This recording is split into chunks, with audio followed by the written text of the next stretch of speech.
मुख्यमंत्र्यांची जी नागपूरमध्ये सभा झाली त्याच्यात त्यांनी असं म्हटलंय, तुमची मजल माझ्या दाढीपर्यंत गेली, जर या दाढीनं मी कडी लावेन तर तुमची लंका जळून जाईल, अशा पद्धतीचं त्यांनी विधान केलं. मला वाटतं हास्यास्पद विधान आहे. एकतर किती लोक समोर आहेत ह्याचं लक्षात त्यांनी थोडं ठेवावं, आजूबाजूला किती लोक आहेत, आणि महत्त्वाची गोष्ट म्हणजे रावण राज्यात विश्वास ठेवणारे हे अशी लोक असे बोलायला लागले तर पूर्ण हे सगळे जे काही चित्र आहे ते बदलायला लागतं.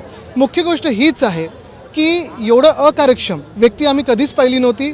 कारभार जमत नाही आहे, पण नुसतं चालवायचं, खोक्यांवर चालवायचं, धोक्यावर चालवायचं, हे मन छोटं आणि काळं एवढं कधीच आम्ही पाहिलं नव्हतं. आणि आता ते बोलायला लागलेले आहेत. मला वाटतं महाराष्ट्राची जनता त्यांना बरोबर उत्तर देईल. स्वतःच्या मतदारसंघात त्यांना निवडणूक लढायची आता हिंमत नाही आहे आणि असं बोलायला लागलेले आहेत. त्यांनी असं म्हटलंय की हेलिकॉप्टरवरनं फिरण्यापेक्षा, फोटो काढण्यापेक्षा शेती केलेली कधी पण नाही चांगले ना. कारण काय की शेतकरी म्हणून ते स्वतः जे जातात ज्या शेतावर, तिथे ना रस्ता आहे त्यांच्या गावात, अजून ना काही इतरांना विकास झालेला आहे. पण स्वतःच्या शेतात बरोबर 2 हेलिपॅड गेले 5-6 वर्षात कसे झाले आणि त्यांना सुरतेला का पळायला लागलं हे त्यांनी IT किंवा EDला विचारावं.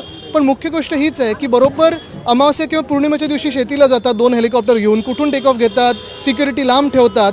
हे सगळं आता लोकांना कळायला लागलं ते कशाची शेती करतात.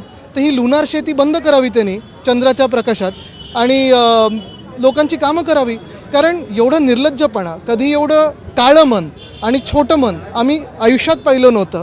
ज्या व्यक्तीने तुम्हाला घडवलं, बनवलं, सगळं काही दिलं, त्याच्या पाठीत खंजीर खुपसून त्याच्या कठीण काळात निघून जाणं, स्वतःच्या खुर्चीच्या लालसेपोई किंवा स्वतःसाठी काहीतरी पाहिजे, स्वतःला जेलमधून जाण्याचं वाचवायचं आहे म्हणून, हे एवढं प्रकार कधी घाणडे गलिच्छ आम्ही बघितले नव्हते. आणि आता अकार्यक्षमपणा त्यांचं लोकांसमोर आलं आहे. परवाच आपण पाहिलं असेल ते मूड ऑफ द नेशन सर्वेमध्ये देखील खालतून 3रे नंबर. म्हणजे मला वाटत नाही कधीही महाराष्ट्र एवढं मागे नेण्याचं कोणी काम केलं असेल. कोरोना काळात ज्या पद्धतीनं उद्धवजी ठाकरेंनी जी कामगिरी केली होती त्याची संपूर्ण देशानं दखल घेतली होती आणि तसं कौतुकी झालं होतं. मात्र ज्या पद्धतीनं हा सर्वे आलाय, कुठेतरी महाराष्ट्राच्या राजकारणातली अस्थिरता कारणीभूत आहे. मला वाटतं आपण पाहिलं असेल महाराष्ट्रात जे काम झालं त्यांनी जगाने कौतुक केलं, WHOने असेल, सगळ्यांनीच कौतुक केलं. आणि ते काम एवढंच होतं, पारदर्शकपणा आणि लोकांचं ऐकून काम करणं.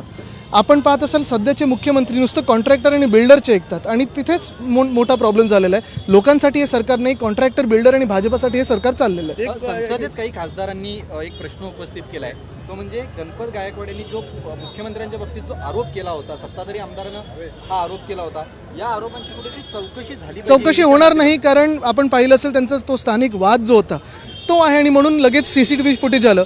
पण इथे माहीममधले जे आमदार आहेत गद्दार, त्यांनी पोलीस स्टेशनमध्ये फायरिंग केलं, त्याचं अजून बॅलिस्टिक रिपोर्ट सादर झाला नाही आहे, त्याचं CCTV फुटेज बाहेर आलं नाही आहे. म्हणजे हे एकतर्फी सगळा कारभार चालू आहे. तुम्ही आता बोलले की मुख्यमंत्री पौर्णिमेला शेती करतात, तुमचं असं म्हणणं की मुख्यमंत्री जादू टोना असं काय करतात? नाही मी कुठे बोललो. पण तुम्ही एक ऑब्झर्वेशन बघा, बरोबर तुम्हाला पण नेतात ते अमावस्या किंवा पौर्णिमेला शेतकरी बनतात ते, आणि त्यांची शेती अशी आहे गेल्या 5-7 वर्षातली हीच शेती मोठी झालेली आहे. म्हणजे इतर शेतकरी आपण पाहताय महाराष्ट्रात शेतकरी आत्महत्या वाढत चाललेल्या आहेत, पण ह्यांच्या शेतावर बरोबर 2-2 हेलिकॉप्टर जातात. हे झालं कधी? म्हणजे आम्ही तरी आमच्या पक्षात असताना कधी एवढं त्यांचं हे पाहिलं नव्हतं. लगेच 2 हेलिकॉप्टर आले, सगळं झालं.